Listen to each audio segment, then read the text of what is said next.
নমস্কার, আবার একটা নতুন রেসিপির ভিডিও নিয়ে আপনাদের কাছে আমি হাজির হয়ে গেছি। এখন শীতকাল মানেই নানা রকম সবজির সমাহার, আর তার মধ্যে নতুন আলু তো অন্যতম, যেটা ছাড়া কোনো কিছু রান্না চলেই না। তাহলে চলুন সেই নতুন আলু আর কড়াইশুঁটি নিরামিষ সাদা আলুর দম আমি রান্না করব।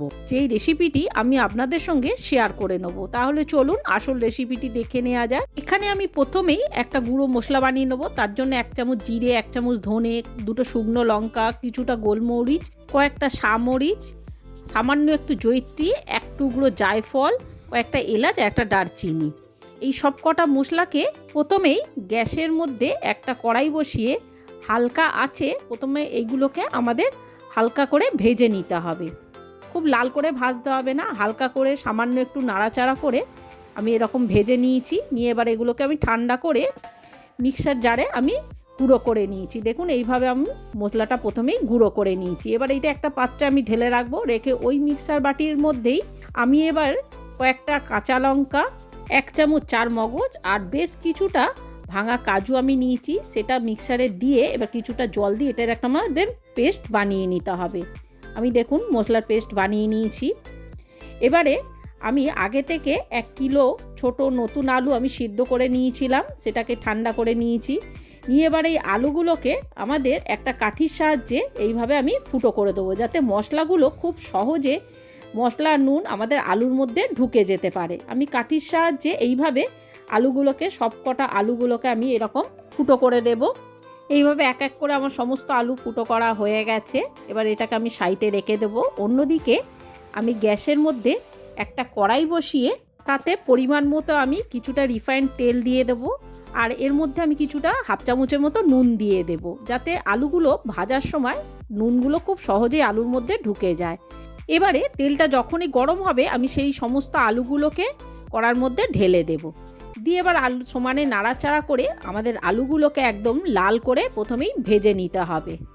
সমানে নাড়তে নাড়তে দেখুন এইভাবে যখনই আমাদের আলুগুলো লাল করে ভাজা হয়ে যাবে, এবার আমি আলুগুলোকে তুলে নেব। সমস্ত আলু আমার কড়া থেকে তোলা হয়ে গেলে ওই তেলের মধ্যে আরও কিছুটা আমি তেল দিয়ে দেবো। দিয়ে এবার কিছুটা গোটা জিরে, 2টো তেজপাতা আর একটা শুকনো লঙ্কা আমি ফোড়ন দিয়ে, ফোড়নটা যখনই লাল হবে এখানে আমি 1 চামচ আদা বাটা দিয়ে দেবো। আদা বাটাটা 1-2 মিনিট খুব ভালো করে আমি প্রথমে কষিয়ে নিতে হবে। আদার গন্ধ যেই চলে যাবে এখানে আমি 2টো বড় সাইজের টমেটো টুকরো করে দিয়ে দিয়েছি। এবার সামান্য একটু নাড়াচাড়া করে টমেটোটা যখনই এই রকম নাড়তে নাড়তে নরম হয়ে যাবে, তখন এর মধ্যে আমি সেই আগে থেকে বেটে রাখা কাজু, কাঁচা লঙ্কা আর চারমগজ বাটাটা দিয়ে দেবো। দিয়ে সামান্য একটু এর মধ্যে মিক্সি ধুয়ে জল দিয়ে দেবো। দিয়ে এটা সমানে আমাদের এবার নাড়িয়ে কষিয়ে যেতে হবে। তো বন্ধুরা, আপনাদের যদি আমার এই রেসিপিটি ভালো লেগে থাকে তাহলে অবশ্যই আমার চ্যানেলটি সাবস্ক্রাইব করে একটা লাইক, কমেন্ট আর শেয়ার করে দেওয়ার অনুরোধ রইল। 2 মিনিট খুব ভালো করে কষিয়ে নেওয়ার পর এখানে আমি 1 চামচের মতো কাশ্মীরি গুঁড়ো লঙ্কা দিয়েছি। দিয়ে এবার খুব ভালো করে আবার মশলাটাকে আমাদের কষাতে হবে।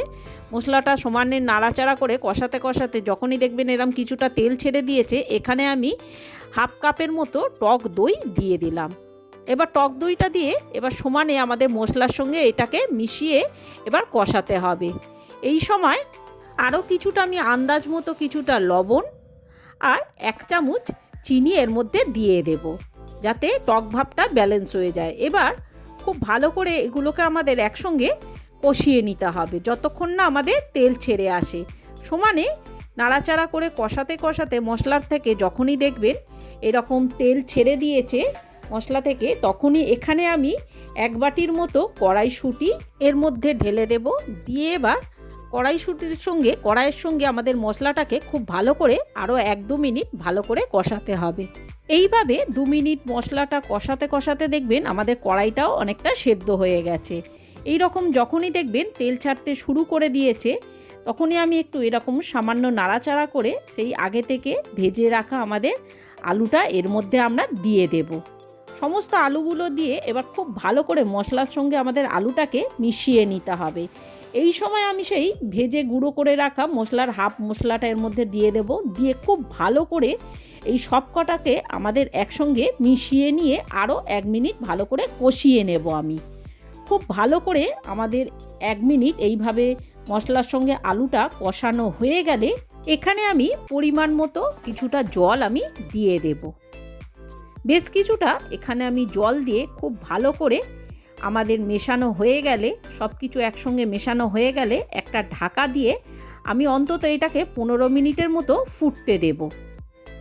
15 মিনিট পর ঢাকা খুলে এবার খুব ভালো করে এটাকে আমাদের নেড়ে দিতে হবে যাতে তলায় ধরে না যায়। দেখতেই পাচ্ছেন আমাদের গ্রেভিটাও অনেকটা ঘন হয়ে এসেছে।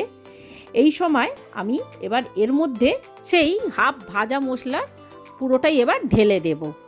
ঢেলে দিয়ে এবার এর মধ্যে কিছুটা আমি ধনেপাতা যোগ করে দেবো। দিয়ে খুব ভালো করে আমাদের এবার এটাকে মিশিয়ে দিতে হবে। খুব ভালো করে মশলাগুলো ধনেপাতা মেশানো হয়ে গেলে এই সময় আমি গ্যাসটাকে অফ করে দেবো। তাহলে দেখতেই পাচ্ছেন আমাদের নতুন আলুর সাদা নিরামিষ আলুর দম কত সহজে আর কত ঝটপট আমরা রেডি করে ফেললাম। এই আলুর দমটি আপনারা লুচি, পরোটা, রুটি, ফ্রাইড রাইস সব কিছুর সঙ্গেই কিন্তু অনায়াসে খেতে পারবেন। এটা খেতে কিন্তু দুর্দান্ত স্বাদের হয়ে থাকে, কেউ বুঝতেই পারবে না যেটা আপনারা নিরামিষভাবে তৈরি করেছেন। তাহলে বন্ধুরা আর দেরি না করে আমার এই রেসিপিটি দেখে আপনারাও বাড়িতে খুব সহজে এইভাবে নিরামিষ দিনেও কিংবা যেদিনই আপনাদের মন চাইবে আপনারা এইভাবে নিরামিষ সাদা আলুর দম রেডি করে নিতে পারেন। আর বাচ্চা থেকে বড় সকলেই কিন্তু খেয়ে আপনার প্রশংসা করবে। কিংবা কোনো পুজোর দিনে আপনারা এইভাবে আলুর দম বানিয়েও নিতে পারেন। তাহলে বন্ধুরা একবার হলেও আমার এই রেসিপিটি দেখে আপনারাও এইভাবে আলুর দম বানিয়ে আমাকে অবশ্যই কমেন্ট করে জানাবেন আপনাদের এই রেসিপিটি কেমন লেগেছে। তাহলে বন্ধুরা আজকের মতো আমার এই ব্লগটা আমি এখানেই শেষ করলাম। দেখা হচ্ছে আর একটা নতুন রেসিপির সাথে আর একটা নতুন ব্লগে। ততদিন আপনারা ভালো থাকবেন, সুস্থ থাকবেন। নমস্কার।